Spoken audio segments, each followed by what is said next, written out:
compare mean of the sample data with non-test value within a single group and a single variable.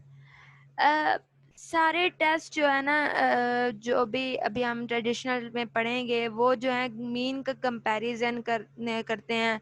इसमें हमारे पास to hypothesis होती हैं, एक या तो हम अल्टरनेटिव को सिलेक्ट करते हैं या नल हाइपोथेसिस को सिलेक्ट करते हैं, को चूज करते हैं।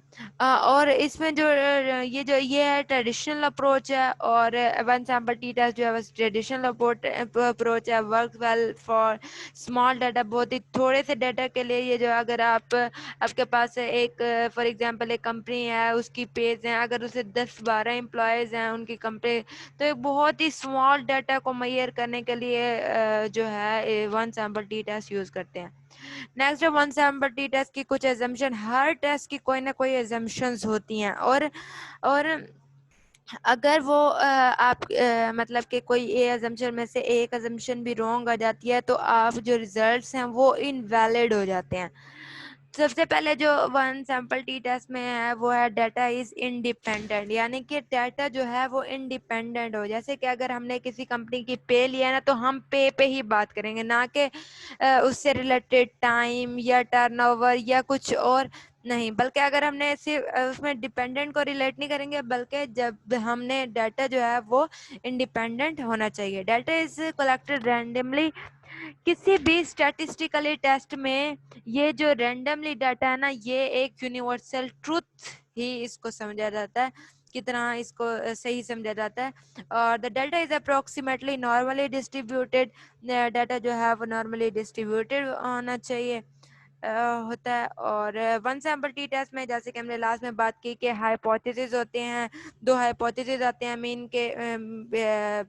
मीन के बाद जो एक हमारे पास जो है नल हाइपोथेसिस होता है, या फिर हमारे पास अल्टरनेटिव हाइपोथेसिस होता है। या तो हम नल को सिलेक्ट करते हैं या तो अल्टरनेटिव को सिलेक्ट करते हैं। अगर हमने जो डाटा लिया, फॉर एग्जांपल अगर एक कंपनी की पे ले लिया, सैलरी ले लिया, और या फिर एक कंपनी है जिसकी हमने सेल ले लिया, दो पहले एक कुछ को हमने टाइम दिया कि मतलब कि एक्स्ट्रा एक जो है अपने टाइम पर ही वर्क कर रहे हैं, दूसरों को हमने एक्स्ट्रा टाइम वर्किंग के लिए दिया, वो यानी उनको ट्रेनिंग दे दिया। चले हम ट्रेनिंग की बात ले लेते हैं कि एक टीम को पहले दो टीम्स में जो है हमने ट्रेनिंग की बात किया, तो अगर तो उसके अंदर जो है ट्रेनिंग के बाद भी कोई डिफरेंस नहीं आता उन वैल्यूज में या उनकी सेल्स में, तो इसका मतलब देयर इज नो, तो हम चूज करेंगे there is no significant difference between the test value and mean value, और या फिर there is a significant difference between test value.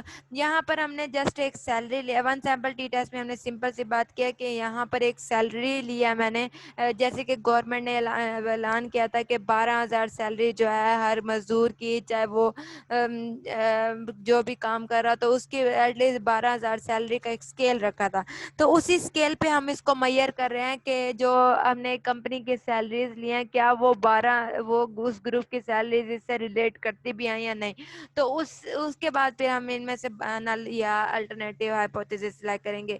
और जो मैंने ट्रेनिंग की बात की वो जस्ट मैंने एक एग्जांपल देने की कोशिश की है कि हम क्या करेंगे, लेकिन यहाँ पर हमने जो है सैलरी लिया, और सैलरी के थ्रू मैंने आपको understand one sample T test में हम क्या करेंगे। ओके, नेक्स्ट जो है टर्मिनोलॉजीज, यानी कि इंटरप्रिटेशन जब हम करेंगे, किन किन, जब हमारे पास टेस्ट का रिजल्ट आ जाएगा तो कैसे हम इंटरप्रेट करेंगे। एन जो है is a number of sample है, minimum is the smallest sample value, maximum is the biggest sample value, mean is the average mean value of the data. Standard deviation हम ये देखते हैं कि कितना मीन जो है मिनिमम या मैक्सिमम जो है डाटा की फ्लक्चुएशन हो रही है।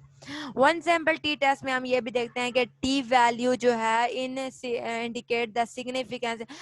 टी वैल्यू ये है कि अगर टी की वैल्यू ग्रेटर देन 2 है तो वो सिलेक्ट H1 यानी कि अल्टरनेटिव हाइपोथेसिस, और अगर 2 से कम है तो हम सिलेक्ट करेंगे H0 यानी कि null hypothesis. Main difference is a difference between main value और टेस्ट जो टेस्ट वैल्यू है, मे बी या तो डिफरेंस जो मीन का आएगा वो पॉजिटिव भी हो सकता है, वो नेगेटिव भी हो सकता है। Significant two tail had to be less than 0.05, यानी कि ये जो वैल्यू है वो 0.05 से कम होनी चाहिए टू गेट द 95% कॉन्फिडेंस। अगर 95% कॉन्फिडेंस इंटरवल लेवल आ गया है ना, तो इट मीन्स दैट जो आपने डाटा लिया ना, आप उसको रिजेक्ट कर ही नहीं सकते, वो आपका डाटा बिल्कुल क्या है, ठीक है। उसमें आप 90% 5% कॉन्फिडेंस लेवल ऑफ इंटरवल आ रहा है, इनके ये बात जो है वो ठीक है।